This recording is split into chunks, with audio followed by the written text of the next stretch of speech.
Some things never change. Nope.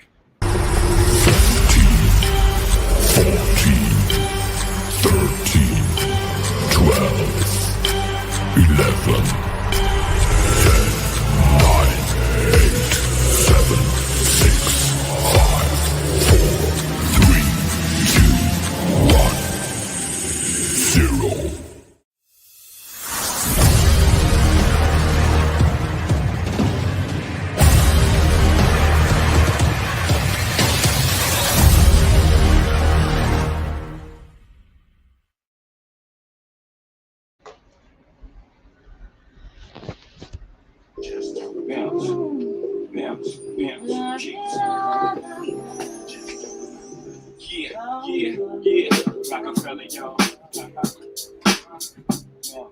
What's up, everybody? Welcome to a brand new episode of the Empire 161 Show, Season 7, Episode 1, the premiere. And know, whatever you do in life, at any point in time, you never knock the hustle. You can't. You can't. Some You say can't you knock the can't, hustle. unless that person doesn't hustle. That's a whole nother story. But you don't do that. But welcome back, everybody. We're super excited to be back. If you're joining us on the Facebook live stream, if you're joining us on YouTube, or wherever you found your audio-only podcast, we always appreciate the support. I am Ed, and with me as always is Lisa. Lisa, what is up? What's going on? It's been a minute, to say the least. It has. It's been more than a minute, and I'm so excited. Even this song is getting me like, up. We are, I mean, I don't know that many people that have as much excitement about a new season as me and Ed. We live for this. Like, we live for when the Yankees start playing ball again. So we have a lot of things that we're going to cover today. We're going to be talking about the off-season moves that they made. We're going to talk a little bit about spring training. We're going to talk about the World Baseball Classic. We're going to talk about the ABS challenge system. And we're very excited to talk about, I'm very excited anyway, and I'm sure Eddie is too, about the Yankees promo schedule. Now, we're waiting for them to drop the food schedule because you all know that we both love to try the new things that they have every season. But as of today, I'm assuming, Eddie, they didn't drop it yet? I have not seen it. I've been looking out like crazy because like a lot of other teams over the week have dropped their new stuff. Dropped theirs, yeah. There's been a lot of teams. I've seen some weird stuff. One of them actually was a parody thing, and I was almost going to send it to you. And I'm glad I caught myself because I, next to never, confidently say I do not get caught by fake news, whatever you want to call it, fake news, whatever the hell it is. Mm-hmm. But it's a thing that should have been real. It should have been real. I'm going to save it for the World Baseball Classic segment because there's something.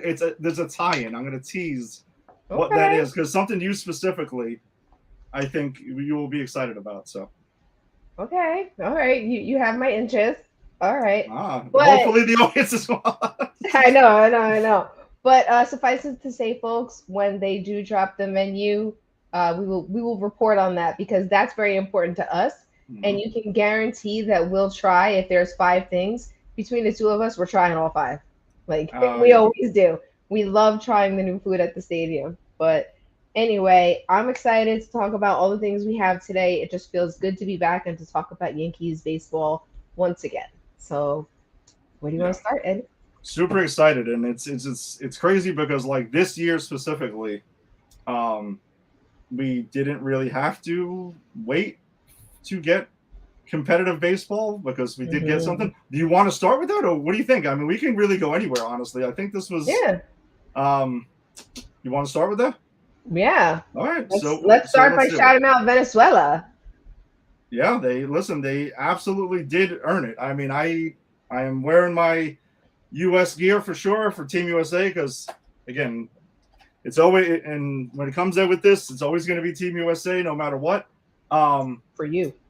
For me, that's fine. I mean, listen, there's a whole other aspect to that, whatever, and whatnot. But hey, everyone cheers for their own thing, and that's part of the intrigue for the World Baseball Classic, right? Like, it's not just, it's not the baseball we normally see in Major League Baseball, right? Like, and for me, I've been a fan of the WBC since 2006, which it's been around 20 years now, right?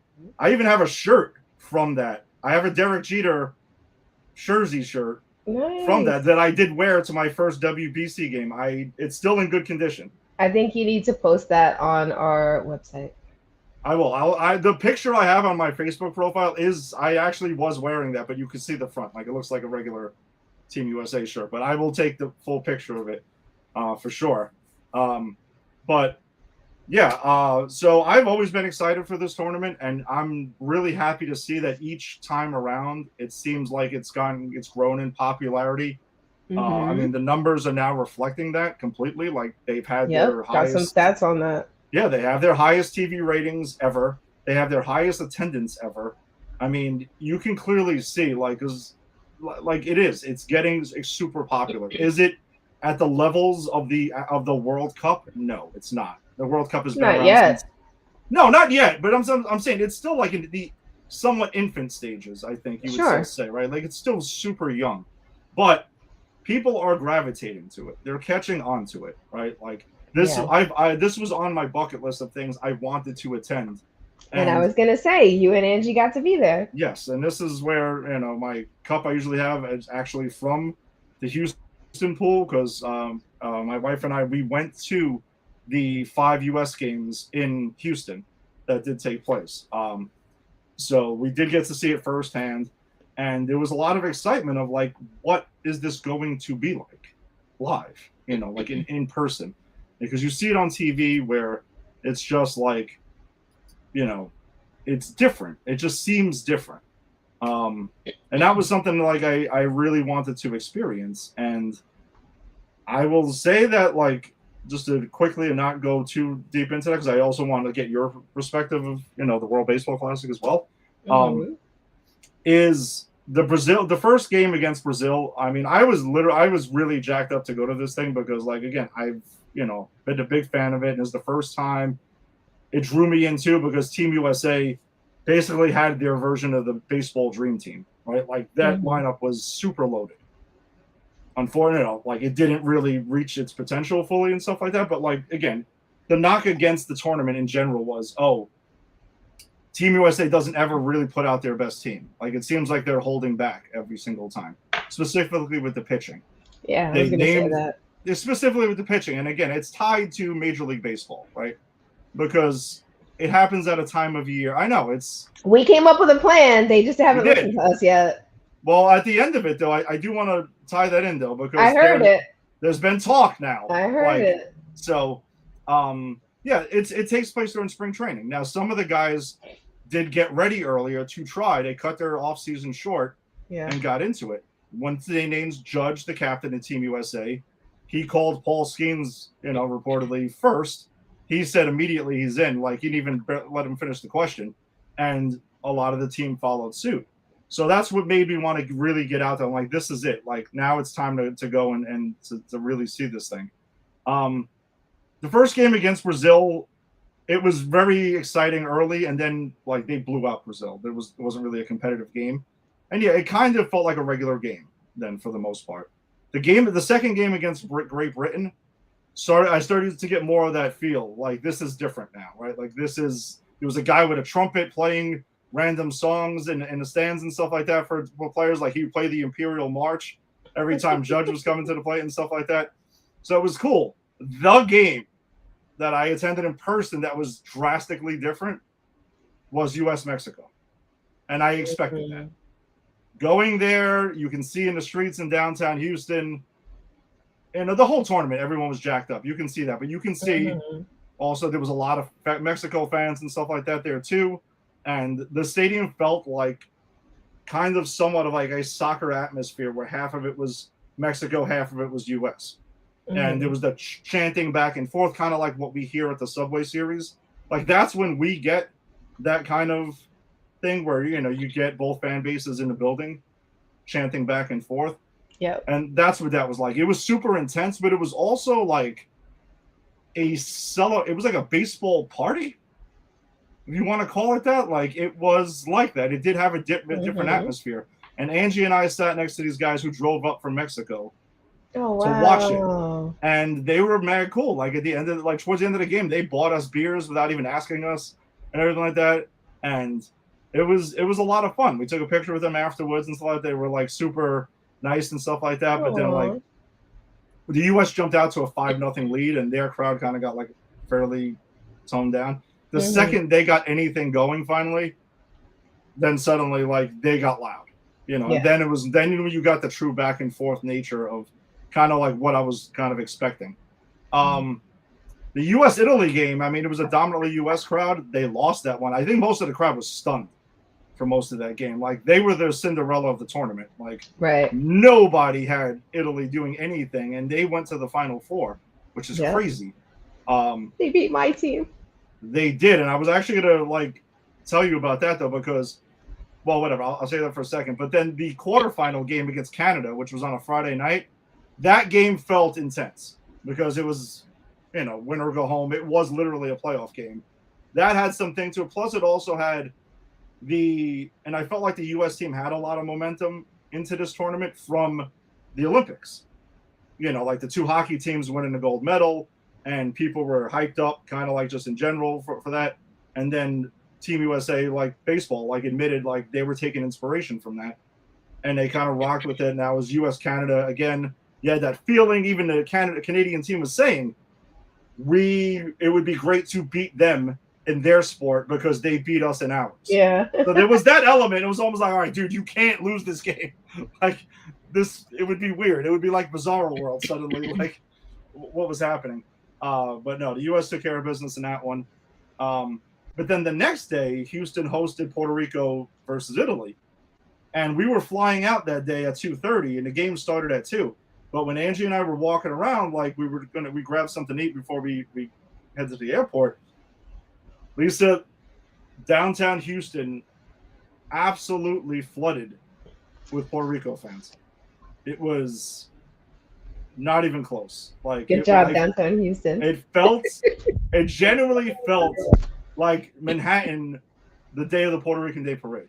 I love it. That's really what it felt like. It was wild. And there was actually a lot of Puerto Rico fans at the US-Canada game the night before. Sure, that makes sense. They had more representation than Canada. I'm going to tell you that right now from what I saw in the stands. Like there was more Puerto Rico fans at the game than Canada. But that's wild though, because I was watching Canada came out of the pool with Puerto Rico in Puerto Rico. And I saw some of those games, and there was a decent amount of Canadians at their games in Puerto Rico. So, I mean, they were traveling, but I guess, again, when it changes venues, you kind of got to make a choice. Like, we couldn't go to Miami for the USDR game, which I would have killed to be at that game.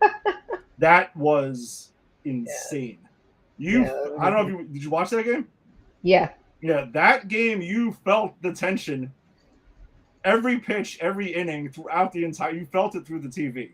Like it was nuts. And then the U.S. Venezuela game, which was the final, great game.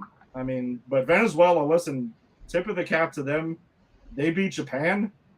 They beat Italy, who was undefeated. I mean, listen, at that point, you got to give them their props. Like they were playing good baseball. Absolutely. And there was a lot of Yankee influence on Team Italy. I mean, Cerrone was the manager. Posada was the assistant hitting coach. I don't know how I felt about that because, I know that US-Italy thing. Yeah, I get it. He claims Puerto Rico. Yeah. He claims Puerto Rico, but he's actually Dominican and Cuban, I believe was the other one, by his parents. But he was born in PR. And he's always claimed to be in Puerto Rican, right? So I've only known that about him. To see him on random Team Italy, it was just weird. I was like, dude, you're not going to Puerto Rico? Well, I caught the pregame before the Italy-Venezuela semifinal, and he was on the Fox pregame being interviewed by Jeter and A-Rod, and A-Rod was kind of giving him some shit about it. A-Rod needs to shut up.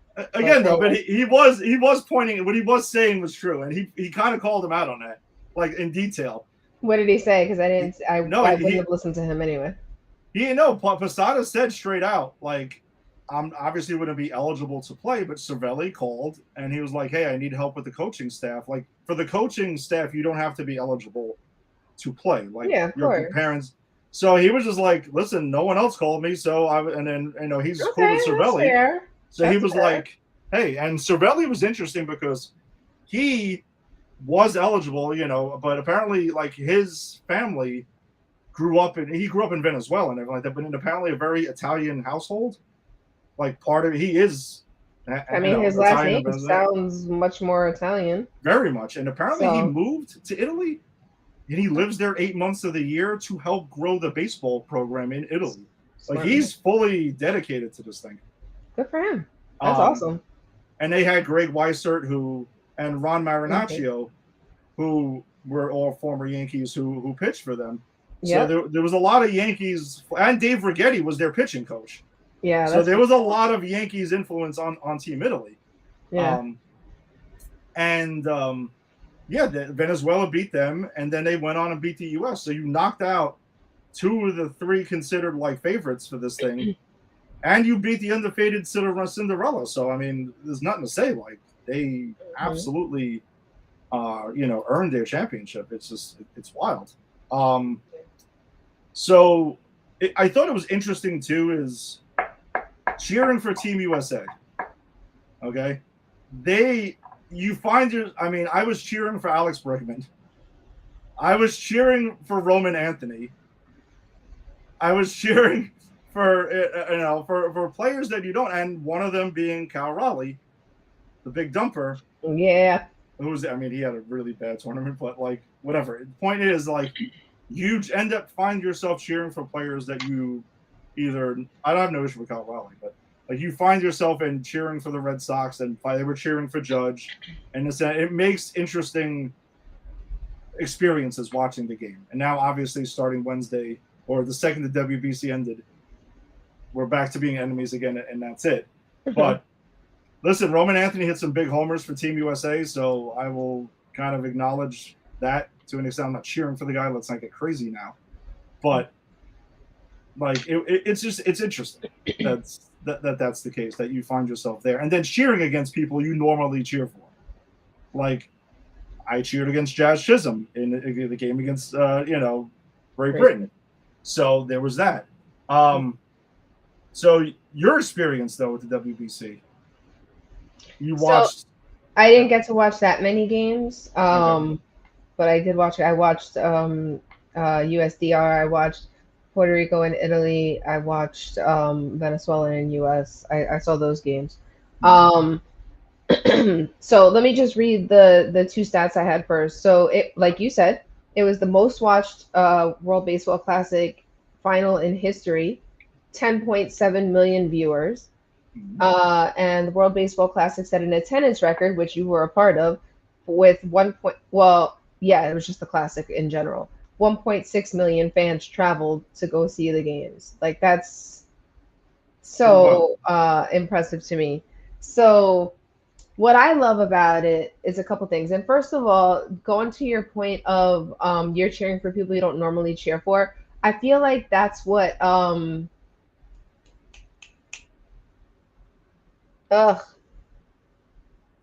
give me a second. TV personality? What? Is it TV personality? You heard? Were you trying to remember a TV personality? No.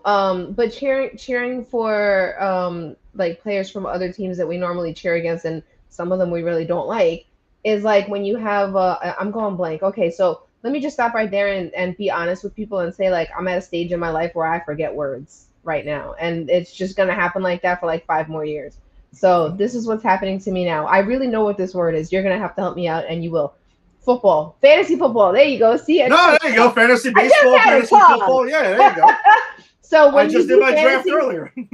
There you go. Like when you do fantasy football drafts, when you do baseball, fantasy baseball drafts, like you do pick players that you don't like. Like you're gonna pick you want Shohei Ohtani on your team. Like you'd be a fool not to want him on your team, right? Like you want a Paul Skeens on your team. You want Tarek Skubal on your team. Like you want those guys on your team, even though when we play against them, we don't like them at all. So I totally understand like that part of it. I think the one guy that I would not cheer for ever, no matter what, because I'm Team Puerto Rico all the time, all day, every day, right there. Like I'm not cheering for Jose Altuve no matter what. Like, Well, and I yeah. think that's like the one person I would probably never cheer for. And maybe if A Rod came back, but he's Dominican, I wouldn't have to cheer for him. So, um, He but what did I play for Team USA though in the World Baseball Classic. he did what? He did play for Team USA in the Yeah, WBC. because Derek Jeter did too, and he didn't want to, you know, whatever. He should have played for Team BR probably. But the thing I love, and you were starting to talk about it, what is the passion that the players and the teams get to show, right? Like they get to show the absolute joy over the fact that they're playing a game that they've played their whole lives, a game that so many people love. And like the quintessential part of any sport, you can argue, is the joy and the fun of it. You're literally playing a game and you get to celebrate and you get to cheer. And in the World Baseball Classic, you get to flip your bat and you get to celebrate when people score, when people have home runs with a cappuccino espresso machine, or with the jacket that DR had, and like all the other ways. Like the team Puerto Rico did the blonde hair thing again. I don't love that, but but like they're the teams What is that are. about, by the way? Do you know what the origin? I've never I understood. don't I know know. about it. I just don't know why. No, I'll have to look that up and report Okay. back. Okay. But the point is that you see this camaraderie in ways that does not show up on Major League Baseball teams, and that's because Major League Baseball teams are made up of players from all over the world, right? So those players have different ways of celebrating. And you saw it very clearly. Like people talked a lot about like Team USA is so blah compared to everybody else. And Aaron Judge even named it after the fact. He was like, just because I don't show emotion doesn't mean I don't have emotion over it. Which like that's fair. You're allowed to celebrate whatever way you are, what you want. What I know as a Latina is that Latin American countries, we showing up. Like we're partying. We party hard for a child's first birthday. Like so we're definitely partying over a baseball game. I thought it was beautiful the way Team Venezuela, like celebrated with each other. They were all hugging each other out on the field. They were crying. Like it's just that meant so much. You could tell how much it meant. It's cultural pride, it's country pride. It's like the core one of the core parts of wherever you're from for some of the countries. And I'm going to say probably for the Latin American countries more so than anywhere else. Like baseball is massive in Latin America. So is football, right? Soccer. So I'm not taking away from the soccer fans because we're gonna see them this summer. Um, but baseball is really major in Latin American countries, and kids start play. I started playing t-ball, and my dad started throwing catch with me when I was like 3. Like it was just part of us growing up. So to see the passion and players aren't fined for it, it's almost like it's even more encouraged, and the crowd gets into it more because it's more than just a baseball game. It's a baseball game that your country, your ethnicity is represented by. Like that makes it so much more significant than it already is, because it already is a pretty significant thing for the people like you and me who grew up playing, watching, like sharing special moments with our family members, going to games. Mhm. But this is like the be all end all of it, and it's all just fun. Like sure, Venezuela gets to brag for the next couple of years, um, which is cool. Um, but all the teams, I'm pretty sure I had a great time. Yeah, and I'm glad you brought it up though, because I felt like that was the next way to go with it. Is that yeah that is one of the things that I think is awesome about this, and a lot I've heard others talk about this now, is just the World Baseball Classic. You get to see all countries' cultures in baseball Yeah. and more on full display. Like I saw videos from the Miami pool in the first round where you had some dude fan from Japan who was dancing and being like, and everyone else is like playing instruments and stuff and like egging them on to like to keep going and stuff like that too. Like it really is like a baseball party at the same time. It is definitely a different atmosphere.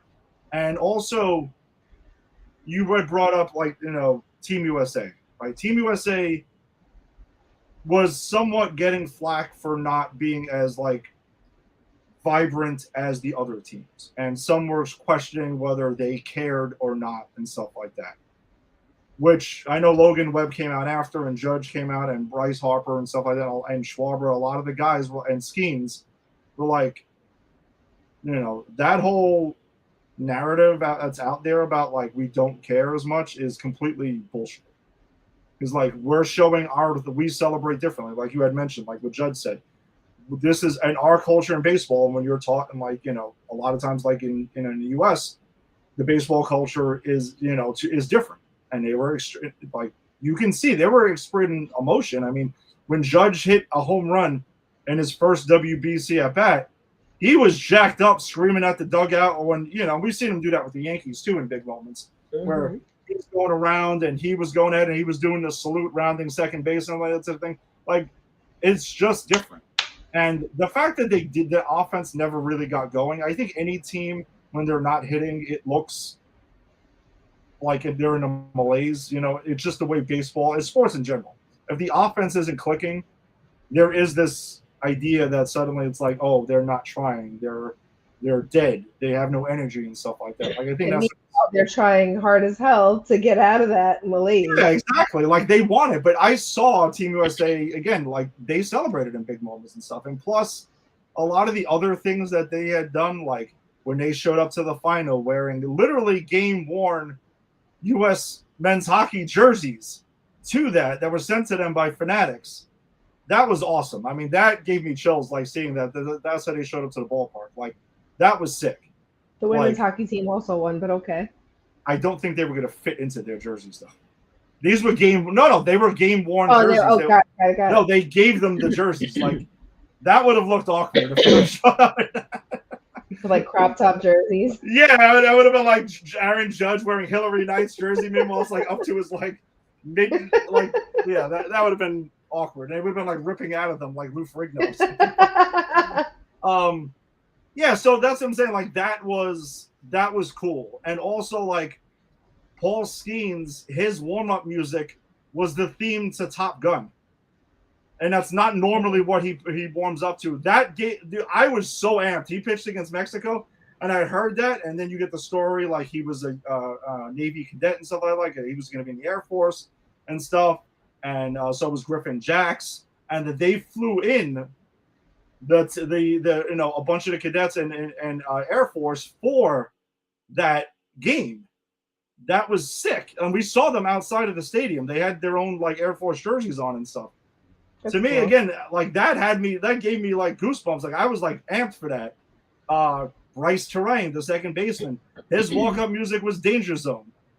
Like you can clearly see what like they were going with. Like, and I thought that was cool. Again, they were doing it the way that. That they would do it. Like, if you're going to get hyped up for that, like, that's it.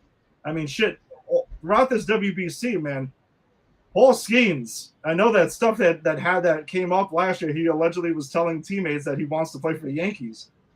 Dude, you can't get here fast enough, in my opinion. Like, that needs to freaking happen. Like, I'm a Paul Skeens, like, legitimate fan now. Like, I will tune into his starts and, like, watch him and stuff like that, like, a little extra than I had before.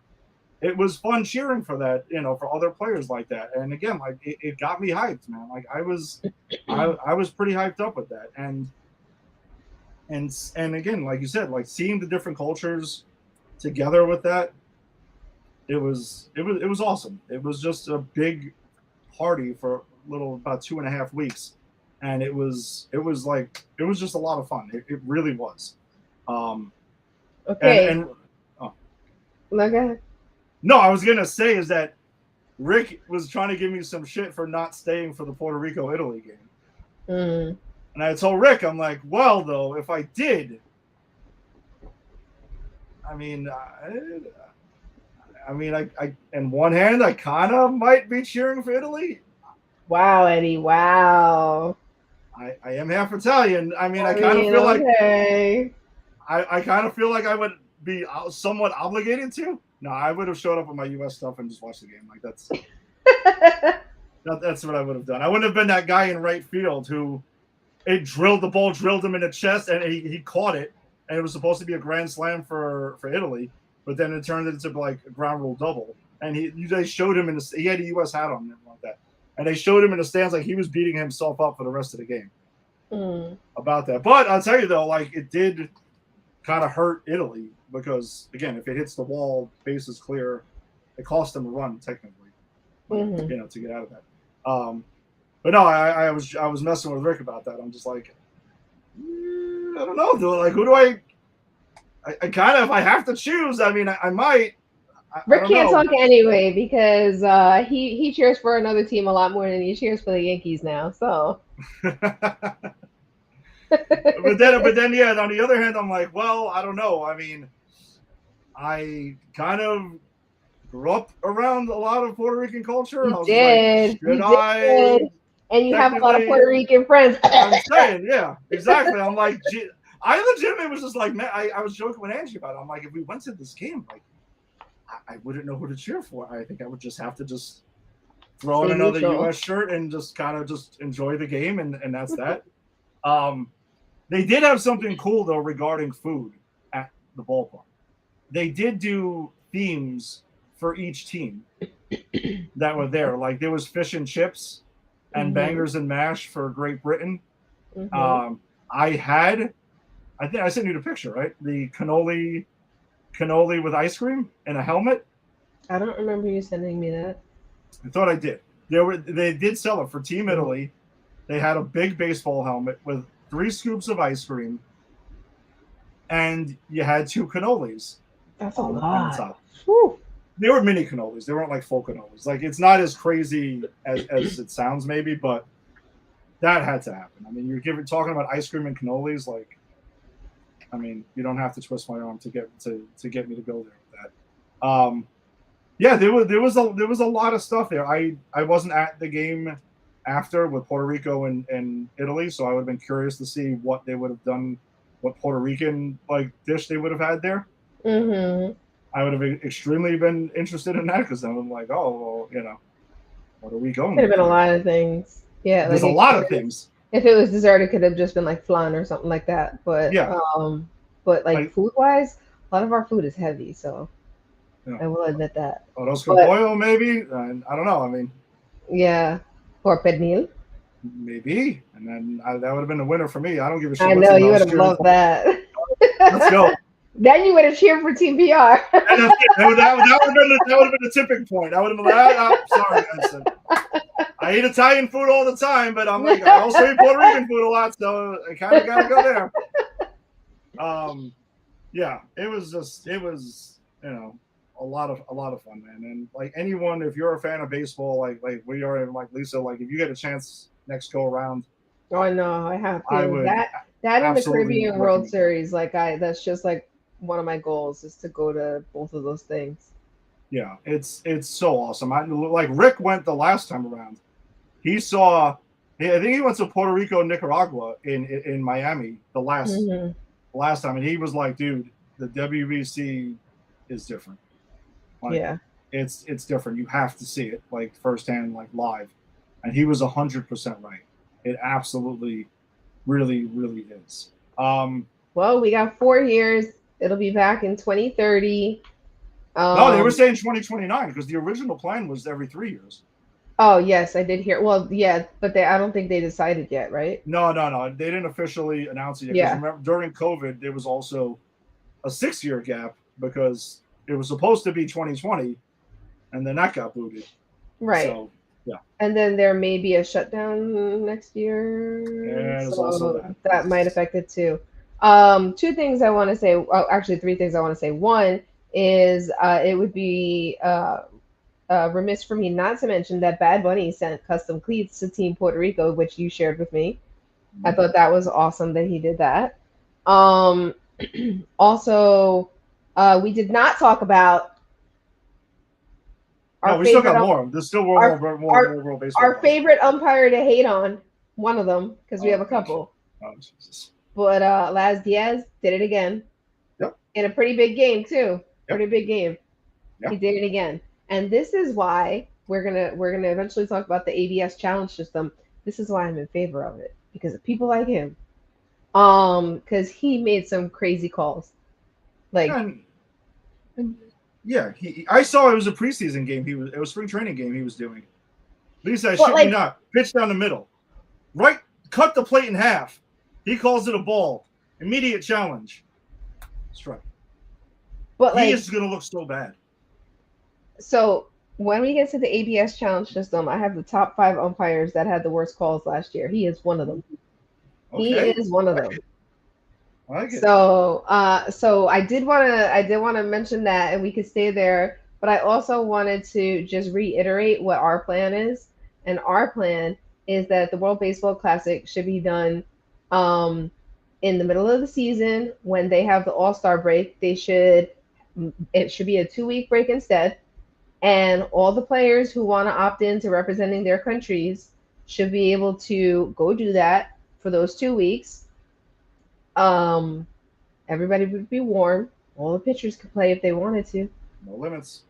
And you could do the All-Star game, I don't know, in August? I don't know, or just not do it anymore and do the world, or do it, sorry, you could do it every other year except for the year of the World Baseball Classic. Like, yep. That's the only year. So every 3 to 4 years, whichever one it is, you extend the All-Star break a little bit longer. I don't care if I have baseball into November. I don't care. Or start it a little bit earlier. I don't care. Hey, boss. What's up, Farachi? What's going on? Yeah, baseball is right. It's glad to be back on every facet of baseball. It is there. I shifted pretty much back into baseball mode the day the WBC started. So it was I'm already there. I'm gonna just get me to Wednesday already. Let's go. So I guess there's also, well, I'll touch on that too, because there was also some direct storylines related to the Yankees out of the WBC as well. That's related to some of this as well. But as far as it goes with that, you're right. There's been a lot of talk now since then, now that it's getting all the attention, that the WBC should shift to the middle of the season. So then you're right. Players will be in mid-season form, no excuses, hitters, because, again, no excuses. The rules are the same. Mm-hmm. But the Team USA is partially an example of that, of you have a lineup that was arguably the most stacked lineup that went into this thing. And they never quite really hit their stride for whatever reason. And again, typically pitching is ahead of hitting because hitting is timing. Pitching is the disrupting timing by the nature of baseball. So therefore, the hitters are usually not going to be at their best. I would also like to see if that on that thought, the way DR hit in every single game except the game against the US, if that's them not in midseason form, then I can only imagine what it would probably be softball, even though it looked like softball, to do that. I think I'm very curious to see where that goes. And also, though, I think another thing that is something to keep an eye on related to the WBC is the 2028 Olympics that are going to be hosted here. In LA. Yep. In LA. Now, and Aaron Judge already said he wanted to play in it. Yeah, Judge says he wants in. Bryce Harper said he wants in. Terry Skubal, even though he had his I'm in, I'm out, I'm in, I'm out shit, that kind of pissed me off. That's one of the 2 things that kind of upset me with Team USA was that it was just 2 specific things. But yeah, so that's a big thing, and I'm sure it's going to have to be collectively bargained in the upcoming labor negotiations after the season, and that's something that the owners know the players want. So they're in negotiations, they're going to hold that over their head. And for the Olympics, that has to be a 2.5 week pause. There is no other way around it. You can't continue the season without your best players. You can't do any of that. So if the MLB players are going to play in it, it is what it is. Now, what do hockey players do? That's what they do. They pause the season. They pause the season. That's it. They stop. They take a break. And again, that being such a physical game, those dudes heal up. Like, it is what it is. Like, teams do have practices and stuff, but they basically have that. They cancel their All-Star game. They cancel, that whole thing, and they have the Olympics. And their players union negotiated for that. Baseball is gonna, I guarantee you, they're gonna follow suit. They want the Olympics. They should. I would rather watch them in the Olympics than watch the All-Star break. Yeah, and having said that, again, like the baseball All-Star game is the only one of the professional sports All-Star games that still resembles the actual game it's supposed to be, right? Like, it is fun. It's not. I admit, over time, it's not like lock-in appointment TV. Like, I have to see every pitch. Like when I was a kid, I was like that. Over time, yeah, I have it on in the background and stuff like that, and I'll check in on it. But it's not. It doesn't have the same like thing to it. Like, I'm way more into the home run derby than I am. Right. So, and you can still have the home run derby. Like, you don't have to cancel it. Right. Like, you can still do that, and then you can have that start off the Olympics, and that's it. It is what it is. I'm sure, like, the guys were playing 162 games. All right, you get to rest up a little bit, and for scheduling wise, yeah, like maybe you start a week earlier, and then you play a week later. And that kind of makes up the 2 weeks there, and you can get creative with the schedule. Like, maybe earlier in the season, the Northeast teams don't open at home. Maybe they play in the South or the West Coast or indoors. Like the Yankees are doing this year. Yeah, or the Yankees open in Toronto then. Yeah. The Dome Stadium. There you go. Like, there's ways to do it, to make it work. And, yeah, like we talked about a while ago, like, that needs to happen. I'm glad it's gaining traction now, like, to that, because the WBC is getting bigger. So it's getting more attention. And the Olympics now are getting, now that baseball's back in the Olympics, they want it. It's going to be very fascinating to see how that is tied into the labor negotiations, because the owners want the salary cap badly. The players are telling them to get lost. And now the owners see that the players want something apparently badly. So it will be interesting. That's definitely going to get used against them. It is. It's going to get used against them. No. I agree with you, but it's not just what the players want. It's also what the fans want. Baseball should want it too. Like, that's a gold mine. It's a gold mine. What it is, like the WBC. Lisa, the merchandise was flying off the shelves. Fanatics couldn't keep up with it. They had to keep restocking. Like, they couldn't keep up with the demand, and that's a whole nother thing, because Fanatics has had a lot of problems keeping up with the supply and demand between the Olympic jerseys, the Olympic hockey jerseys, and the WBC jerseys. I mean, my Judge jersey isn't going to arrive until early May. And I accepted it. It is what it is, and I accepted it for a reason. Because the first one I ordered from them, I got, and it was messed up. It was crooked. The name and number was crooked on the back. Oh, and wow. I sent it back to them. And I complained, and they sent me a half-off code. And that's why I rebought the jersey when they restocked, and I bought it for half price. So, financially in the end it worked out, but sure. I was pissed when I first got it. Like, I was pretty upset because I was so looking forward to wearing that to the WBC, and it couldn't happen. But so it is a gold mine they got here. And in the Olympics, I mean, those jerseys will fly off the shelves for everything. Like, it's a win-win for everybody. So when that time comes, everyone needs to cut the shit. And this is giving baseball, at least, so much momentum. The WBC final outrated the NBA finals, like, as a whole. Like, that's baseball coming back up. Like, this is it. You're riding momentum. The World Series last year was unbelievable. Did great in the ratings also.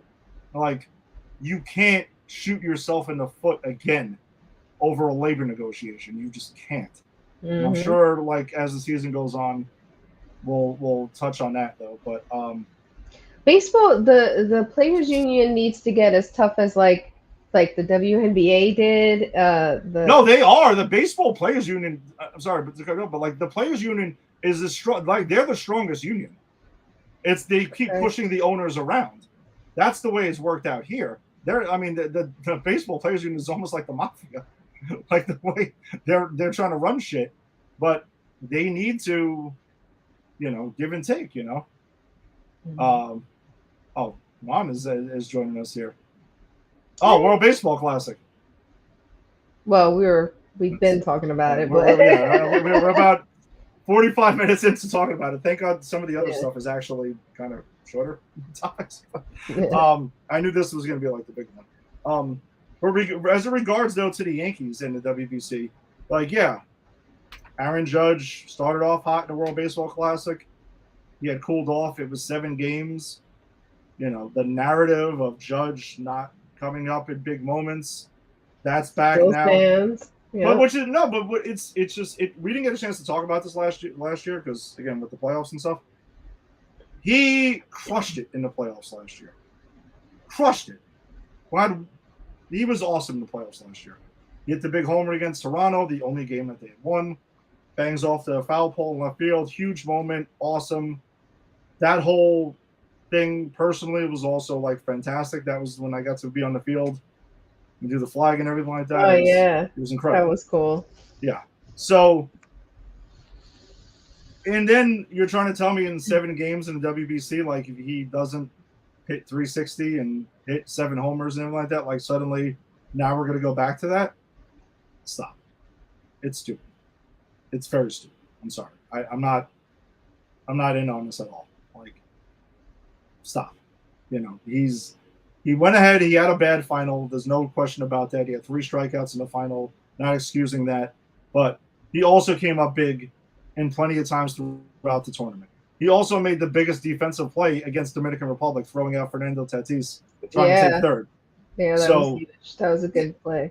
And again, for anyone who watches the Yankees on a night in, night out basis every season, you see Judge hits big home runs and gets big hits in the big moments, night in and night out.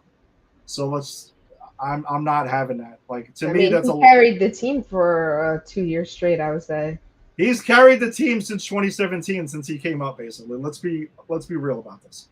It's the truth. He's been the best player in baseball. You know, him and Ohtani are basically that. It's just it's dumb. It's dumb. And yes, come on, thank you. Anyone could look up the numbers. I saw Michael K went ahead and showed it too. Like the numbers of the numbers of the numbers. Like like I don't want to hear about his batting average in the World Baseball Classic. It's 7 games.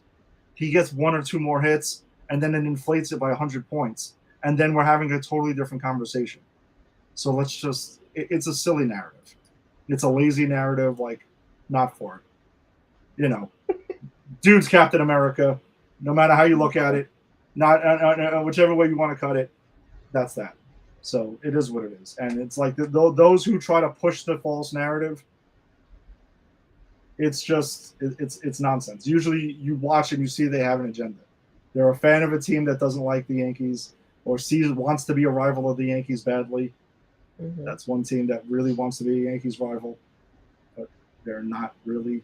But it's just lazy. David Bednar, by the way, fucking awesome in the WBC. He had moment after moment where he was lights out in there. You know, like especially against DR when they had the runners on second and third and no outs, and he got out of it when no runs scored. Mm-hmm. Awesome. Absolutely. Tim Hill came in late, but like never got to actually pitch in the WBC. He was added onto the roster later. Yeah, and Paul Goldschmidt, I mean, he briefly got to play a little bit, but you knew they're going into it. It was going to be Bryce Harper. You know, of course. Goldschmidt was there to be the backup, and that was that. Yeah. Yeah. So, yeah, that lazy narrative just kills me. Like it's really silly. It's old at this point. I mean, do you disagree with this? Where are you at with this? With the narrative around Judge? Judge, not Judges and clutch narrative. We'll just call it that. No, I think he's shown up time and again, and I mean I will say that in the postseason it's been a little bit more difficult sometimes, right? And it could be frustrating. Mm-hmm. But he's totally come up clutch, and I just said that he's carried the team on his back for quite a few seasons. Mm-hmm. So I think he's one of the hardest working players. I think he's completely dedicated to the craft. and dedicated to making sure, like, he is, like Derek Jeter was, the epitome of what a captain should be. Like, he shows up for his team, whether it's Team USA or the Yankees, and like he's really trying to elevate other folks too, and he's not looking for like the personal wins. Yeah. So I appreciate that about him. Also, I just want to shout out my two friends because they both commented, Kelvin and Damon. Hi guys. Yeah, absolutely, guys. Thanks for joining us tonight. Yeah, it's just it was weird. It's an odd thing. I knew it was coming, and also this is also the argument which I kind of agree with, is that when it comes down to that, Judge was in a no-win situation in this, like going into the WBC, and especially as like, this team's Captain America. Mm-hmm. If he wins the World Baseball Classic and crushes it, it's just a tournament in March. It doesn't matter. It's not a big deal. It's not October. It's not as important. Okay. And then if they don't win and he doesn't come through in a big moment, then he's also gets knocked for that. It's like, I think it was going to happen. The haters were going to be there one way or the other, I think. I mean, I would argue that winning the tournament in March is harder than winning. Sorry, let me just make sure I'm saying this right. Because in March, even though he came and started getting prepared earlier for the World Baseball Classic, like it's abnormal, right? Yeah, it is. It is. The postseason, that's what you gear up for the entire year. Like that's what your hope is, that you get in there and then you do what you have to do in postseason play. So, in my opinion, I think it's harder to go in and lead and win the World Baseball Classic as it stands right now because it's in March. Yeah. Which I don't disagree with. Actually, Damon has a thing about Team USA. I think they structured the team wrong. Too many home run or bust hitters on the WBC team. I mean, the home run is, like, I also don't agree with that, though, at all. We've talked about that, though. It seems like there's a lot more hitters that are home run hitters, and they're not prepping guys to be, like, lay down that important bunt hitters or really be selective about where you're hitting the ball. I think a lot of guys just swing for the fences now. It's not as strategic as it used to be. Yeah, but going through the WBC lineup, I mean, Bobby Witt Jr. is not an all or nothing guy. Bryce Harper is not an all or nothing guy. Aaron Judge is not an all or nothing guy. I mean, Kyle Schwarber, yeah, I mean, he would probably be one guy who would fit that mold. Alex Bregman is not that guy. Cal Raleigh, maybe. Will Smith, no, not at all. Roman Anthony, definitely not that guy either. Byron Buxton, not that guy. Pete Crow Armstrong, not that guy. Paul Goldschmidt, Ernie Clement. So you can make the case for two guys on the roster that were kind of all or nothing hitters, but that's really it. So I definitely didn't see that at all. I don't, I can't agree with that. No, sorry. And Kelvin does not trust Cap in a big spot. Again, the data says you're wrong, buddy. It is what it is. It just doesn't back it up, man. It's just, sorry. I mean, you're entitled to your own opinion, but like it's not. I mean, hey, listen, look at it. If he hits 300 in those situations, 7 out of the 10 times he's going to fail. So that's where I think that narrative, the false narrative, kind of comes set up to be a failure. Yeah, exactly. So it's just the nature of the game. Like he's not gonna. If he hits 800-900 in those spots, like that would be wild. I can make the case they had the most strikes in the WBC. Strikeouts, maybe. I don't know. I would be curious to see if that was the case, but because you strike out, I don't think that makes you an all or nothing hitter. I mean, again, just by looking at the lineup and watching all 7 games, I don't see that at all. I mean, they just had a bad tournament. I'll say that for sure. Can't argue with that. All right, so yeah, I don't know. Anything else on the World Baseball Classic then before we shift gears? No, not for me. Yeah, basically the World Baseball Classic special so far. All right, so we can go ahead and kind of shift gears then to the Yankees offseason, which is pretty quiet for the most part. I mean, it took them forever to get Cody Bellinger re-signed. it very much felt like the DJ LeMahieu situation a couple of years back. Remember, like when they were like, they kind of went ahead and were like, yeah, we want DJ, we want him back. And they were like, hey, yeah, we want Cody back. And Cody's like, yeah, I want to come back. DJ was like, yeah, I want to come back. And it just took forever to make that happen. So, I mean, listen, he's back. Basically, they are. I know the narrative was out there, and like Brian Cashman was not thrilled with the idea of people saying the Yankees are running it back. But they're running it back. I mean, it's just. But the team last year, even though they did lose to the Blue Jays, it's not like it was a bad team. I mean, they finished tied for the best record in the American League. And actually in all of baseball. They lost on a tiebreaker, which knocked them into the wild card. So it's not that bad. I mean, I don't know. I'm not that upset about the running it back thing because it is. I mean, but you could also say that, the case can be made that this team going into 2026 is better than 2025. Do you agree? Do you disagree? Like, where are you at with the running it back thing? Yeah, I agree with you. I think they're just running it back. I mean, so I am excited that a couple of people I'm looking for the return. I mean, Garrett Cole's coming back and I cannot wait. He looked good warming up during preseason. So I'm excited about that. I know Carlos Rodon should be coming back in, they're saying in April or May.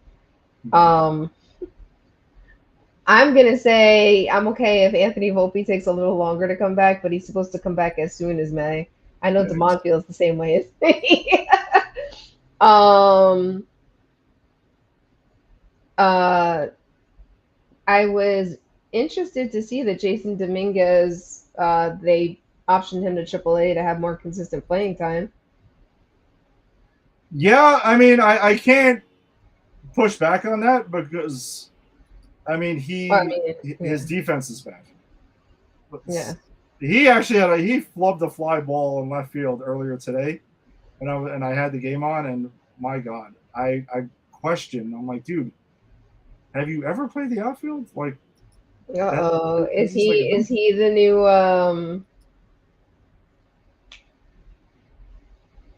guy that was in left field for entirely too long? Oh, Aaron Hicks. Is he the new Aaron Hicks? It's bad, Lisa. It's bad. It's just no, he can't be. No, come on, he's too young. He's the Martian. All of this stuff. We'll see. You're supposed to be that guy. I can't. No, come on. It can't be. But I mean, they re-signed Ahmed Rosario, so that's also like that's in like what you said. They're just bringing it back. And yeah, like none of their trades were like these major pieces for us. So we'll see. I know Oswaldo Cabrera, he was moved to Scranton Wilkes-Barre, but I do hope he comes back in. I love me some Oswaldo Cabrera. I just think he's like the heart of the team, and I was so sad last year when he got hurt. Yeah, he's an interesting player though because his versatility is awesome. Yeah, but I just feel like he hasn't quite really hit in the majors. Like that's the thing. And with Ahmed Rosario, on the bench, he's going to be kind of like the infield utility guy there. Yeah. You got Goldschmidt is back. He'll be backing up Ben Rice this time because that's kind of where like they've kind of flipped roles now. Like Ben Rice has definitely earned it. You got Jose Caballero also now, who's going to be the opening day shortstop. He's also there, so there's just, unfortunately for Oswaldo Cabrera, like there's just guys who kind of just took his spot. I mean, I know it is what it is. As far as Jason Dominguez goes, I mean, once they made the qualifying offer to Trent Grisham and he accepted it for the $22 million qualifying offer. Mm-hmm. I, number one, did not think that he was going to accept it because it was a 1-year deal. I felt like this was him going to try to get his 4 or 5 year kind of like big deal coming off a career season. Mm-hmm. I was shocked he accepted it. I did. Maybe he accepted it because the potential lockout that's coming. You know, like, hey, what is a multi-year deal going to do for me? Mm-hmm. Maybe. But once that happened, I kind of felt like Dominguez is done for this year, at least. I thought him or Jones were going to get traded. To be honest, that's kind of where I thought this was going. And they haven't. I mean, they still could. But, like, yeah, he's not going to play every day. He needs to work on his defense, and the only way to do that is to get reps in the outfield. So he's got a big decision right now. Like, either let this crush you and kind of mope about it and be sad, or work your tail off and say that's it. I need to work and get my spot. Because to be honest, 2 things for those guys. Number one, Trent Grisham, is he going to repeat 2025? I don't know. I don't know. It's a question mark. If he doesn't and he reverts back to being what he's been most of his career, to me that opens up a spot. And they better not play him until the wheels fall off just because they're paying him $22 million. Mm-hmm. You shouldn't do that, right? Or the other thing is our DH, who I'm a fan of. No, I'm just saying, we both know this.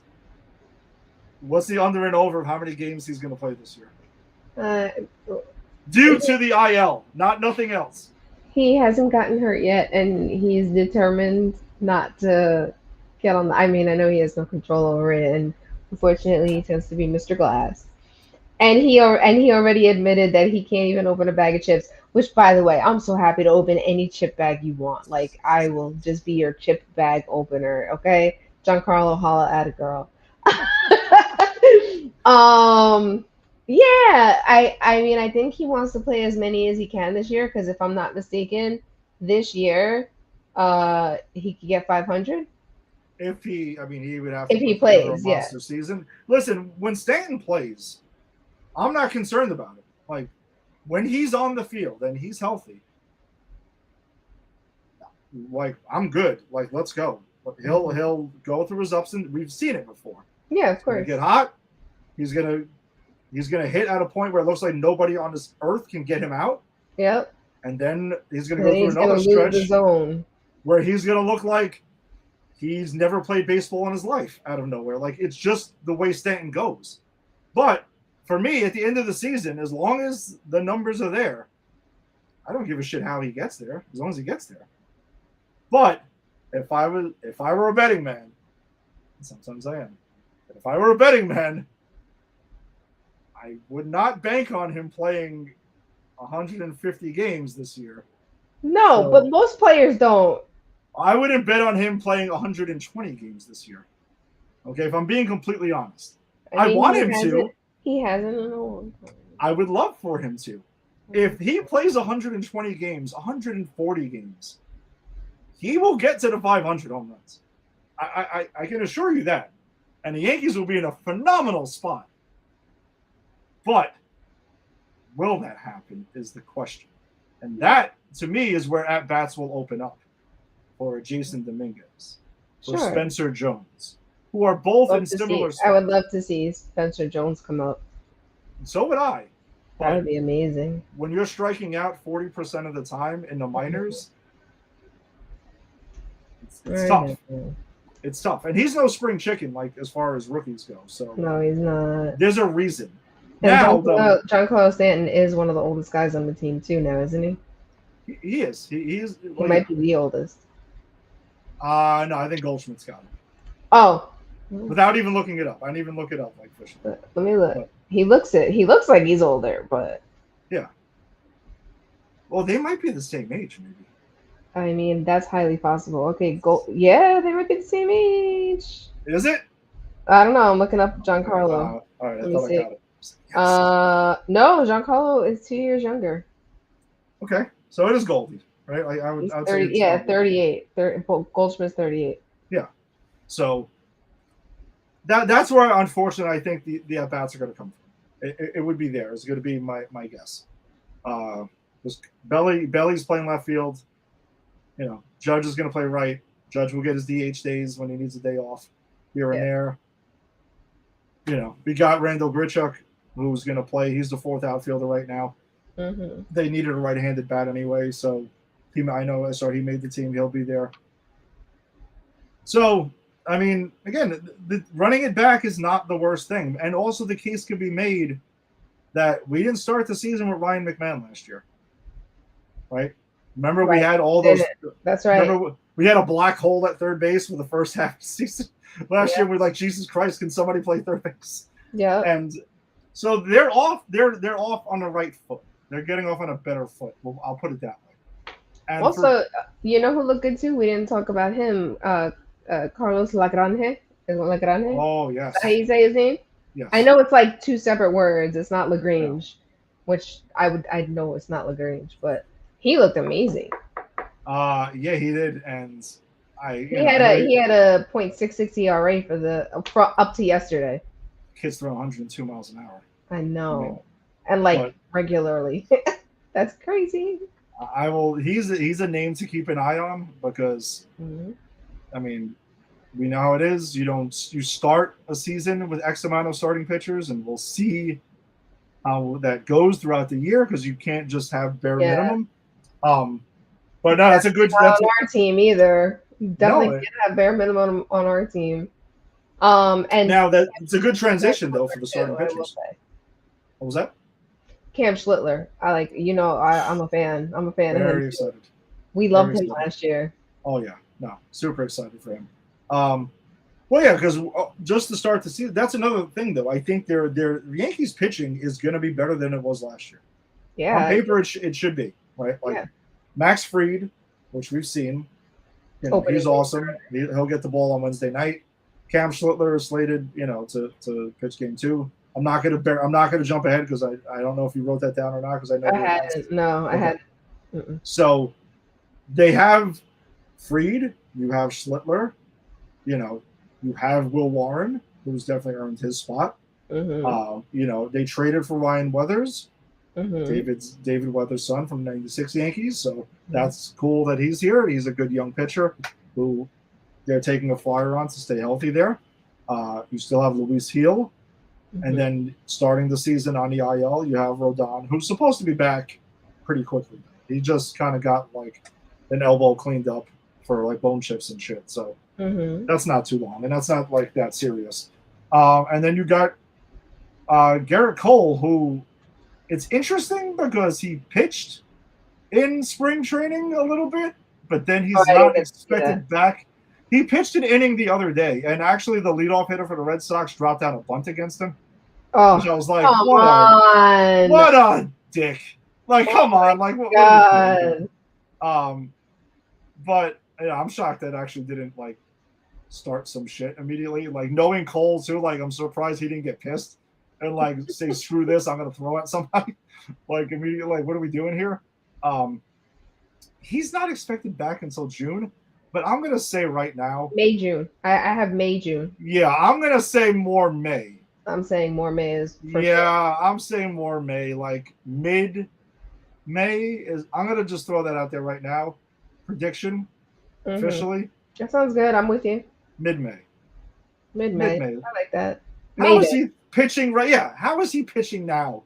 And then it's going to need over 2 more months. I'm not. You know that Boone is always abundance of caution. Yeah, and which is fine. I do admit, Garrett Cole's no spring chicken now. I don't want you to get hurt. And plus, listen, the rotation is loaded, right? So we say that now, though. We say that now. It's absolutely true, though, and we were just saying. We say that now.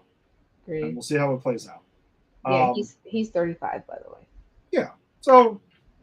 He's not there yet, but again, he didn't get any younger. So I understand. Take your time with him. Make sure he's absolutely ready to go. He can go to his 85, 95 pitches right out the gates. and let's go. But yeah, that's another spot to look at there. And the bullpen, I think that, having Bednar, we talked about during the WBC segment, love the fact that we got him back. He's our closer. Setup man should be interesting. Camilo Doval, I'm sure he'll have the first crack at being the setup man. He has the stuff to do it. Question is he going to have the control to do it? The guy's been a closer, an all-star closer for the Giants multiple times. So clearly it's in there. It's time to bring it out. Yeah. He's the setup man. He's the guy, the key to the bullpen. Because if he reverts back to the Camilo Doval of closing for the Giants, like all-star form, and we got our 1-2 punch at the end of games, lights out, middle relief, Tim Hill, will be in there. He's the lefty in the mix there too. They basically, they chucked out the Mark Leiter Juniors of the world and everything like that. Like, those dudes are gone.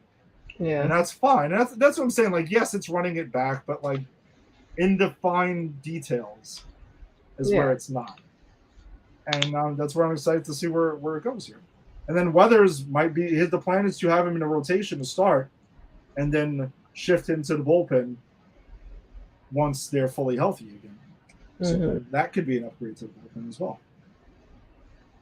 So, yeah, again, I'll take it. It might not be like the sexy thing to have back, like back in the days when we were signing the top free agents every year, but they had a pretty good team last year. So, yeah, it's not so bad. It's really not. There could be worse things. I mean, the AL East is going to be a pain in the ass this year, for sure. So, yeah, that's interesting. You got anything else on off season? Even though we kind of sort of did spring training. Yeah, no, I don't know. Yeah. I guess for the next segments, I guess this could be kind of brief. The ABS system here, by the way, why is it the ticker? It should not be the ticker, damn it. Like, who's producing this shit show? Like, what's going on here? What an asshole. So, yeah, we kind of did spring training. But for those who might not be aware, the automated ball strike system, challenge system, is in play this year. It's been in play in spring training if you haven't been watching spring training. Or if you were like me who watched way more of the WBC instead of spring training, it wasn't in the WBC. And that game against the Dominican Republic, should have been. U.S. Dominican Republic highlighted that, but it is what it is. It will. I guarantee you, it will be next time.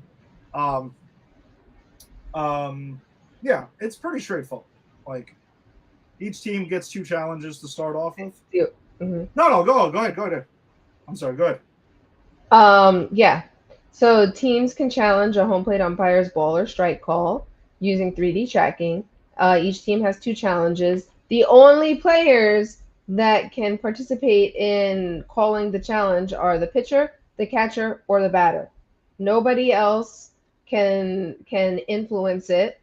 And the player must use a head tap gesture, which, like, I think some players are gonna, like, they're gonna have to be cautious of that, because some players just naturally do that when they step out of the box, right? So players need to, because all of a sudden they're going to be like, wait, what? I didn't call that. I agreed with you. One of the things I like about it is that the strike zone is appropriate to the player's height. Which is why it wasn't in the WBC, apparently, because they didn't have enough time to measure all the players that are not in Major League Baseball. Well, I absolutely think that there is a difference between Aaron Judge and Jose Altuve. And Aaron Judge's strike zone is similar to Jose Altuve's right now, and he's like 2 feet taller than him. Yeah. So I think it's perfect. So I looked it up, and the commonalities are that it's 17 inches wide no matter what. It's going to be centered on the player, on each player, and it's going to span from 27 to 53.5% of the player's height. So I think that's going to make a big difference. Teams are allowed to receive additional challenges in extra innings. challenges cannot be made if there's a position player pitching. So if the game's a blowout and they have Trent Grisham come in from center field to pitch, you can, and I would assume you wouldn't do that. Like, Yeah, please don't. that At that point, let's just would we're be trying to end this kind of here. embarrassing. Yeah, let's not do that. And if you're successful in your challenge, which most of the time people have been, you get to keep that challenge. So if you start with two, you use one and it goes through in your favor, you keep that one and you still have two. So I think I'm sharing my opinion. I'm all about it because here are the top 5 worst umps in 2025. Are you ready, Eddie? I know when I told you I had this, you got excited. I am. I'm actually very excited for this. So All right. So this is not in numerical order. So I know. I think if I'm not mistaken, though, Bruce Dreckman was number 1, the worst. Wow. That's who they Above said. Last Diaz. So and above CB Buckner, which like he's pretty bad too. So Laz Diaz, CB Buckner, Bruce Dreckman, Andy Fletcher, and Alfonso Marquez. They were the worst, and they made terrible calls. Listen to this, Eddie. There were 26,567 total missed calls last year, which included over 1,200 strikeout calls. You're literally taking the game into your hands. You're dictating games. Even paying attention to the game, like, are you watching the game? That's like I say, Blue. You're missing a good game. They literally were. And as we know, Aaron Judge was like the recipient of the majority of those terrible calls.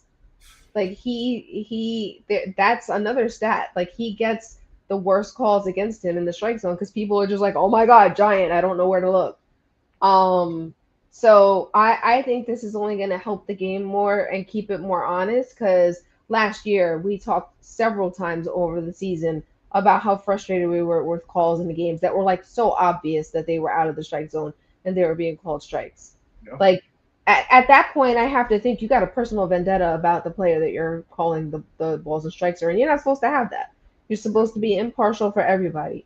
So I'm all for it. I think it's just going to sharpen the game up a lot more. And it's going to show that like players do know what the strike zone is. Yeah.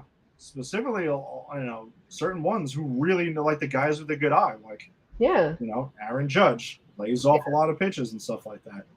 Kyle Schwarber, the guy I mentioned earlier, he's another guy, Shohei Ohtani, like the top guys know the strike zone. Absolutely. So, not for nothing. Also, Juan Soto. He's got very knowledgeable about the strike zone. Yeah. Yep. And he adjusts. I think he's one of the best at making adjustments on the spot. Yeah. So the spotlight is going to be absolutely on the umpires with this. And I just would like to know if like it's showing that it's that egregious, because there will definitely be stats about the guys who have the most overturned calls with the ABS system. That's coming. Oh yeah. So and it should. Is there a penalty? Does anything happen to these guys? Is there any repercussions? Listen, I'm still flabbergasted that Laz Diaz was allowed to call games in the World Baseball Classic. Like I was like, what when they named who the umpire was during that game, I was like, oh, well that makes sense because he's terrible. And then my next comment was, why is he even allowed to do these games? Don't tell me it's because he's a veteran. I know he is, but is he a good veteran? Like, get the good. I never knew hockey league. The football referee, like he always did the big games. Yeah, he was good. Like you get chosen based on your performance. You are rewarded. Teams should be able to vote for the umpires that should make it into the big games, or just do it based on a merit system. Like, or that too. Like your rating, score them. Yeah, your rating is that if you lead in the most overturned calls in the ABS system, you don't work the postseason. I don't give a shit how many years of seniority you have. Like, you're out. That's it. Hit them in the wallet. That's when people start paying attention. Yeah. Get better. Just be better. That's it. Just straight up, be better. Like, what the hell, man? I'll say this is I Alex, you're funny, dude. Like Alex is one of our. I'm sorry, just quickly. Alex is Jason's nephew, and who does Granny's Peach Tea. Dude, I told you tomorrow night, Spider-Man trailer. I promise you, we'll talk about it tomorrow. Wrong podcast, Alex. Wrong podcast. I'm excited to talk about that too, though. But thank you for checking us out, man. I really appreciate it. That's hilarious. It cracks me up every time with this. Yeah, you just be better. Just straight up. That's it. Like, you can't have this crap just go on. That's just how it needs to be. And then you'll see them straighten it out. And I wonder if they were maybe doing Laz Diaz a solid, knowing. Hold on. You ready? You're gonna like this. Did him a solid because they knew the ABS system was not in the World Baseball Classic. So they were like, let's save him face and move him to the World Baseball Classic so he won't get embarrassed in spring training. He still got embarrassed. He got embarrassed on an even bigger stage. Yeah, I'm joking around. Obviously, I think that would be completely ludicrous if that was the actual explanation. But I wouldn't be shocked if that was the case. He was like, dude, I really can't wait to work the World Baseball Classic, knowing the ABS isn't going to be there.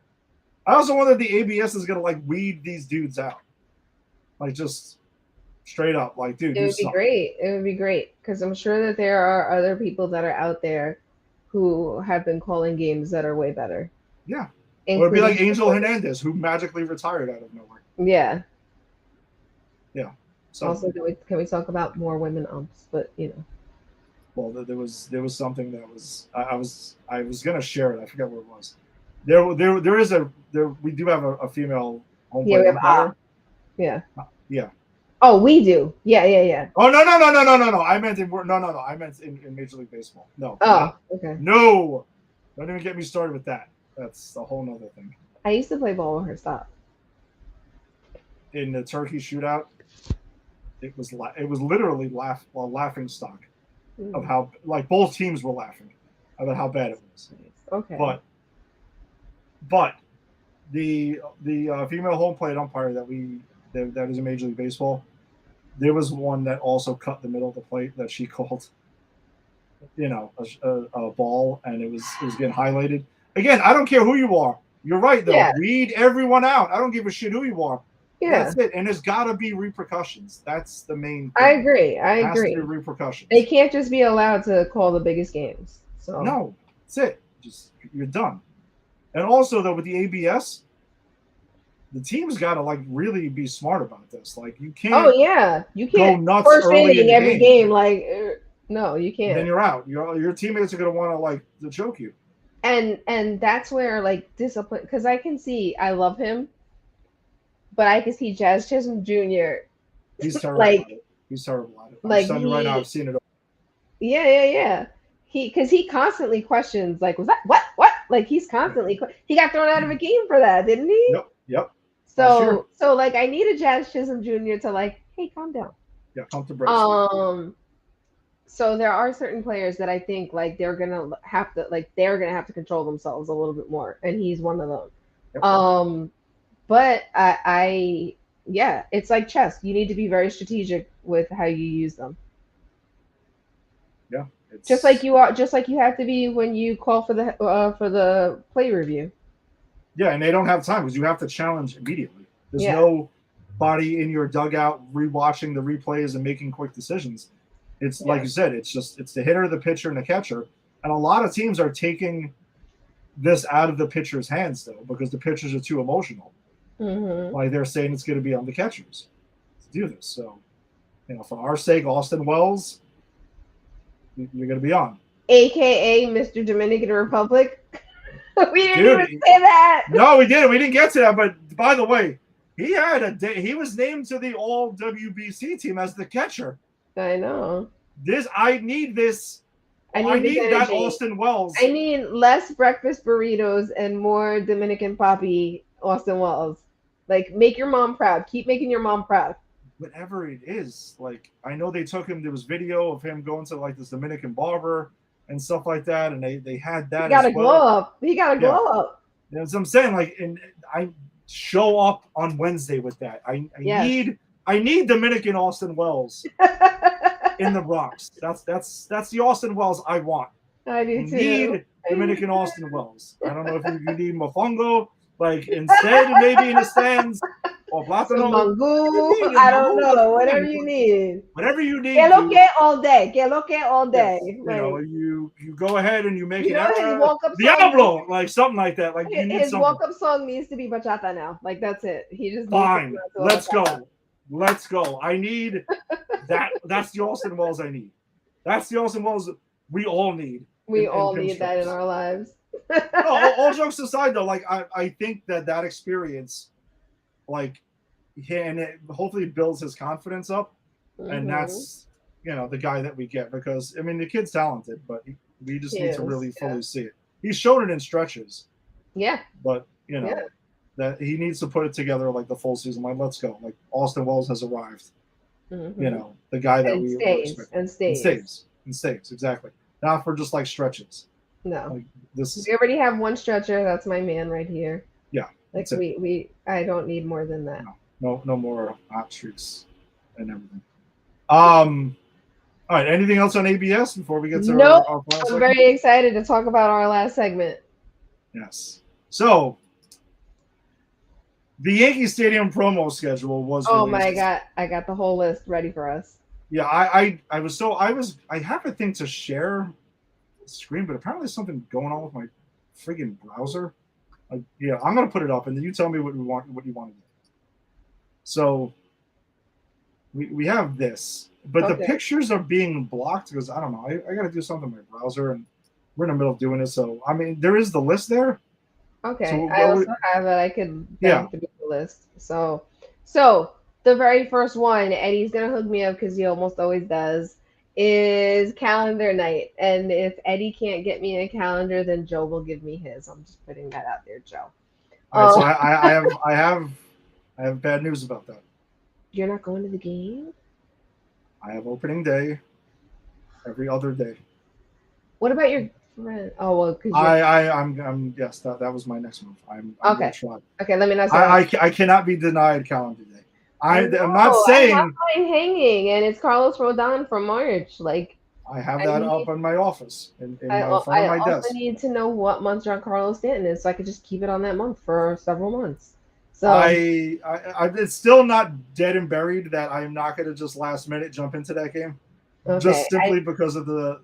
I know you usually go to it, so anyway. It's usually the Sunday afternoon. What is this crap? Listen, whoever goes on April 4th, just throw your girl a calendar. Like, it would mean so much to me. Thank you. And 40,000 guests can get that one, so it's a lot of people that can get that one. The next game is on April 17th. It is Yankees hockey jersey day. I know Eddie's all about that one. Eddie, you have to be one of the first 18,000 guests. So make sure. I mean, you're always there. The 19th is a good one for kids that are 14 and under. It's Hershey Park ticket giveaway. Why you're only giving the ticket to the kid? How's the kid going to get there without their parents? But whatever. I digress. 10,000 guests, 14 and under. Also, I have nieces and nephews that could either, like she might not like this, but my almost 19-year-old niece can pass for close to 14. And that might be the first game you know.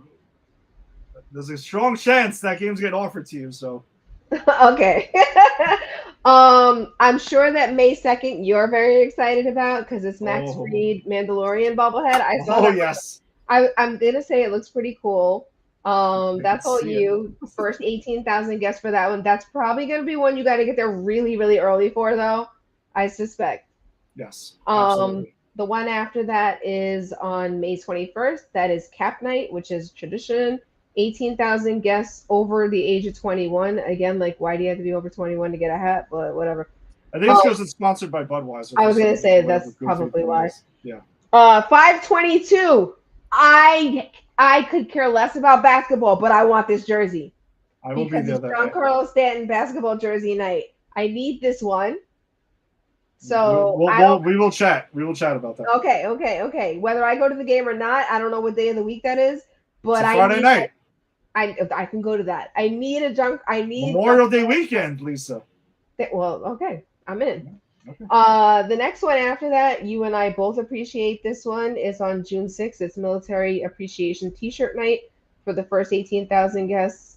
That one is near and dear to both of our hearts. Mm-hmm. On June 18th, I have to say this shirt looked really cute. So it's the Yankee soccer jersey, and it's got stars running down one side of it. It looks like a really cute shirt. That's for the first 18,000 guests as well. On June 20th, it's Aaron Judge MVP bobblehead night for the first 18,000 guests. I definitely want Eddie to be in on that. It's a day game. It's a 1:00 game. It's Aaron Judge MVP bobblehead day. I will absolutely be there. It's actually my dad's birthday, so that's another reason. You gotta go to that one. I will be there. Nice. On July 3rd, it's fireworks night. Why they're not doing it the next day is I don't know. But it's fireworks because July 4th is a Saturday too. I looked it up already. Yeah, so just made it a night game. July 3rd is fireworks night, and then July 4th is Yankees 4th of July cap night. I know my dad, I'm sure your dad would have loved that hat. It looks really nice. That's the first 18,000 guests. On the 20th, it's Yankees t-shirt night for the first 15,000 guests. On August 8th, one of the days that we've liked in the past, but we don't love the format of it now, but it might change again. I don't know. It's Old Timers Day. If they play the game, I'm in. If they play the game, I'm in too. I know I already asked. My friends will be coming for that game, so I'm happy that I'm going to be able to see them. And then on August 21st, it is Cody Bellinger bobblehead night. That's for the first 18,000 guests. It's Angie's birthday. We will be there. Angie's birthday, yes. And if I'm not, I don't remember if it's that day or the day after. And then on August 22nd, the next day, is Hello Kitty Yankees bobblehead day, which is the first 18,000 guests. That one made me have a traumatic flashback to when my niece was about, 6 years old. She wanted to go to a Yankee game with me. So I intentionally picked the Hello Kitty night. Hello Kitty was there. She loved Hello Kitty. We lasted 3 innings, and I had to beg her to stay for the 3rd inning. I had to beg her to stay. Flash forward to her now, the beautiful young woman that she is. She freaking loves sports now, but she didn't love sports back then. So when I saw Hello Kitty, my eye kind of twitched a little bit. I know you're excited about August 27th as well. Oh, yes. George Costanza Calzone bobblehead night. 18,000 guests will receive that one. Eddie will definitely be one of those. Absolutely. The day after my birthday, September 25th, is Josh Hart bobblehead night. Yep. You want that one? That's 18,000 guests. Yep, and absolutely. On September 26th, it is CC Sabathia night, where we will be retiring his number. That's going to be a special night. Yeah. The ones that I want, I'm locked into already. The Josh Hart Yankees bobblehead night. I actually have a conflict that night, so that will definitely be the move of, hey, go to the game, exchange do what you gotta do. Here, buddy, go to the game. You can get free tickets in exchange for the bobbleheads. Let's make that happen. It looks pretty cool. I know, like, the browser thing is not. I saw it too. It did look cool. Yeah. Yeah. It's a solid job with it. I will say though, I am a little thrown off by the fact that on the Sunday, September 27th, the last home game, they are not doing Fan Appreciation Day, where they give out the vouchers for the following season. This will be the first time in like forever. Maybe they are, but they just didn't announce it. Yeah, which is kind of what I'm thinking, is because I feel like the last 2 years or so, they have had a second group of promo days that come out. But I just feel like that one's a staple. It's a little weird that that's not there. Yeah. So we'll see. I mean, I don't know if I can't imagine them not doing it. Neither can I, but it's just that was the thing that jumped out to me right away. Like everything else here is pretty, they always do they do a Star Wars Day every year. I find it weird that it's May 2nd and not May the 4th because they're home that night. I mean, there's a couple of peculiar things. A little weird. Like, calendar day not being on April 5th, even though I'm guessing it's because it's Easter. No, April is it? Oh yeah, April 5th. Yes. Yeah, I'm That guessing. might be. Yeah, that's probably it. They probably think there's going to be less people in attendance that day. Yeah, which I mean, I totally get that. Yeah. But I also find it weird that they're playing a Saturday night against the Marlins, and that's calendar night. And that's the only reason I didn't trade into it right away, because I'm like, maybe I want to see the weather first. Because, I mean, I don't love the night games in April on some nights. Like, if the forecast looks good, I'm going to tell you right now, that's what I'm kind of waiting for. If the forecast is good, I'm probably just going to be like, screw it. I don't care at this point. I'll go. I'll get my damn calendar. I got you. And that's it. There's literally a list of people who wait for this calendar every year. I'm not even kidding. I know. And usually I come through. I feel like I'm pretty good with making sure I get everybody covered. You are. But if not, then yeah, I might make the call and hope that the rep can come through with that. We'll see. Yeah, I don't know. I thought that was weird that there's a couple of oddities in the promo schedule that's a little bit odd. Mainly the fan appreciation day, because that is the best giveaway of the year. I mean, you get 2 free tickets per person. Yep. As much as I love my bobbleheads, and I do, like, a free ticket for the next season, you cannot beat. Each person gets 2, so you're getting 4 tickets as soon like if just a pair of people show up. Like it's kind of silly. So we'll see. Hopefully that's in like the next batch of promo things. They also were doing like Harry Potter night or day for the last. They do Harry Potter. They do Marvel. Hispanic Heritage Month. They do Marvel. Yeah. They do Pride Day as well. Yeah. In June. Which makes me think there's going to be a second batch, I think, of promo days. I wouldn't be surprised if that comes out like, I don't know, I'll say May. They'll probably launch a second batch of them and find out whatever's there. And then I'll be scrambling again, trying to trade in and make sure and yada, yada, like for that. But the Seinfeld night is one of my favorites. So that's become I know you love that. I do. I'm a huge Seinfeld fan. It's like my favorite show of all time. I love the fact that they do creative things that night with like the score and whatnot. So yeah, I'll be excited for that. Is there one in particular that stands out to you that you're kind of like? Besides the Giancarlo Stanton. Is that the one? Is that the winner? No, let me see. I closed my notes. Let me quickly see.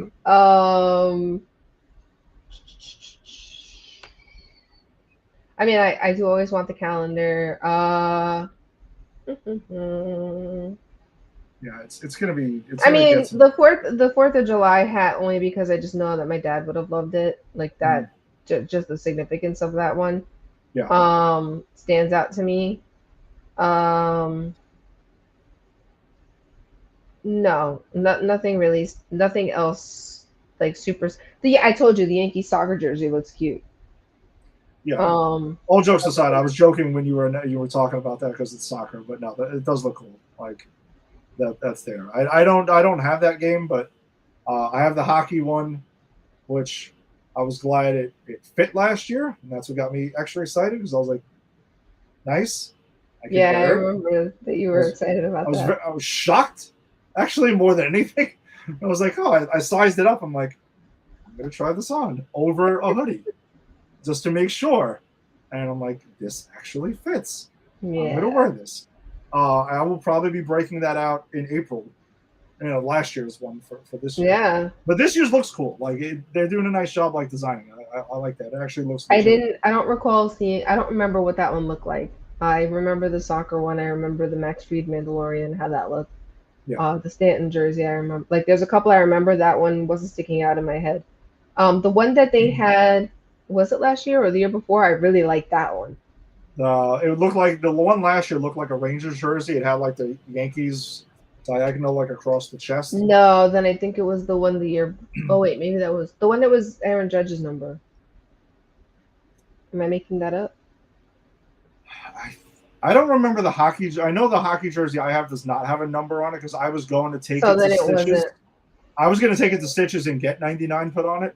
And Mm-hmm. the question was, do I put a name on it or not? Because it's a hockey jersey, not a baseball jersey. No, you still don't put a name on it. Yeah, I was on the fence with that. I didn't do anything. I elected to just leave it as is and not put anything. But I thought that was the safe bet since I couldn't. But I think the ones that stand out to me personally is the Seinfeld Night, the George Costanza Calzone, because those are really creative. The Mandalorian, Max Fried, obviously Star Wars guys, so yes. Yeah, it was cute. And I would say the Aaron Judge MVP one looked cool, even though every year there's an Aaron Judge, at least one Aaron Judge bobblehead at this point. Mm-hmm. So it's kind of, but they are at least it's not like similar. They are like different. Mm-hmm. So that's good. The Josh Hart one's pretty interesting. Because he's Elston Howard's like great grandson or something like that. Like there's a connection. He's actually related to it, and he's a big Yankee fan. I didn't know that. Yeah. So that's cool. I don't like basketball, so yeah. Well, that's the connection there. It does make sense. It's not like the Yankees cowboy hat that I have over here that was still trying to understand why it exists. Christian. Mm-hmm. Yeah, I don't know. It's weird. I would like to find a reason to wear it, and I haven't yet. Even though I've been to Texas twice in the last like half year, and I didn't bring it either time. Which, by the way, I meant to throw out there during the WBC trip. We went to a rodeo.